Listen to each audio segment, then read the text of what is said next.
Hi friends, పచ్చిమిర్చి fry ఎలా చేయాలి అనే చూపిస్తున్నానండి.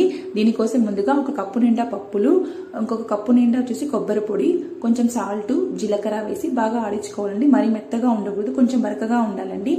వీటి కోసం అని పప్పు కోసం ఉపయోగించే పచ్చిమిర్చి కాదండి, ఈ విధంగా పెద్ద సైజు లావుగా ఉండే పచ్చిమిర్చి తీసుకోవాలండి. ఇవి పెద్దగా ఉన్నట్లయితే హాఫ్ కట్ చేసుకోండి. తర్వాత వచ్చేసి మధ్యలో ఘాటు పెట్టుకొని లోపల ఉండే విత్తనాలన్నీ బయటకు తీసేసి ఈ విధంగా కొంచెం ఆయిల్ వేసి లైట్గా ఫ్రై చేయండి. ఎక్కువేం అవసరం లేదండి. కొంచెం ఫ్రై చేసుకొని పక్కకు తీసుకొని మనం ఇందాక ఆడించుకున్న పొడి అంతా మధ్యలో పెట్టేసుకోవాలండి.